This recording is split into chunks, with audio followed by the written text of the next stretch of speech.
విద్య రావాలని చెప్పి నేను బలంగా నమ్ముతా ఉన్నాను. అట్ ద సేమ్ టైం ఏదైతే జర్నలిస్టులకు ఇళ్ల స్థలాలు ఇస్తామని చెప్పి ఇవ్వకుండా ఆపారో ఖచ్చితంగా అది ఇవ్వాల్సినటువంటి అవసరం ఉంది. ఎందుకంటే జర్నలిస్టులను మేము పొద్దునుండి సాయంత్రం చూస్తూ ఉంటాం కదా. మా పొలిటీషియన్స్కి ఎన్ని జబ్బులు ఉంటాయి, జర్నలిస్టులకు అన్నీ ఉంటాయి. షుగర్ బీపీ అయితే గ్యారంటీ అందరికీ. ఎందుకంటే టైంకి తినం మనం, ఎండ వాన అనకుండా ఎక్కడ న్యూస్ ఉంటే అక్కడ పరిగెత్తే ప్రపంచం, పోటీ ప్రపంచం. కాబట్టి జర్నలిస్టుల కష్టాలు, పొలిటీషియన్స్ కష్టాలు సేమ్. బట్ ఒకటే ఒక రిక్వెస్ట్ ఏంటంటే సెన్సేషనల్ జర్నలిజం వైపు పోకుండా దయచేసి ప్రజల పక్షాన నిలబడమని చెప్పి మిమ్మల్ని పదే పదే కోరుతూ, మేము అధికారంలోకి వచ్చిన తర్వాత తెలంగాణ రక్షణ సేన ప్రత్యేకించి జర్నలిస్టులు అంటే మాకు ప్రేమ తెలంగాణ ఉద్యమం నుంచి.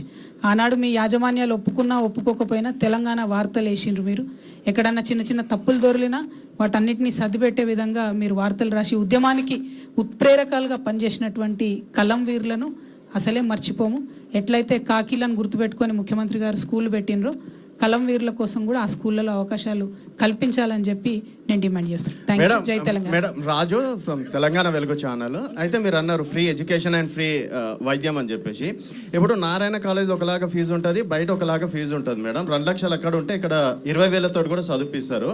అండ్ రేవంత్ రెడ్డి గారు 18,000 కోట్ల కన్నా నన్ను కోసుకోదిన్న ₹1 కూడా లేదని చెప్పేసి అన్నారు. మీరు పెట్టినటువంటి పాంచజన్య పథకాలకి చాలా వరకు బడ్జెట్ కావాల్సి వస్తుంది. అండ్ మీరు గతంలో అన్నారు కేసీఆర్ తో కేంద్రంతో ఫైట్ చేశారు కాబట్టి మనకు చాలా అడుగుతున్నా క్వశ్చన్లు. దానికి ఒక్కటి అడుగు గట్టిగా, నాకు అర్థం కాలేదు. 18,000 కోట్లకి ₹1 కూడా కోసిన దగ్గర లేదన్న. ఆల్రెడీ ఆన్సర్ చేశారు ఇందాక. She answered that question. ఇప్పుడు ఈ right okay sir. Madam, you didn't answer for Harish Rao criticism. పెద్ద ఆన్సర్ చేయాల్సిన క్వశ్చన్ కాదండి. Hello madam, madam madam okay next ఇక్కడ మేడం జకీరన్న. నా పేరు జకీర్, ఇండిపెండెంట్ జర్నలిస్ట్ని. నావి 2 ప్రశ్నలు మేడం. చెప్పండి. తెలంగాణ రాజకీయాల్లో మీకు ప్రధానమైన విలన్ ఎవరు? First question. సెకండ్ ఈజ్, మీరు ముఖ్యమంత్రి అయితే తప్ప తెలంగాణలో సామాజిక న్యాయం రాదు.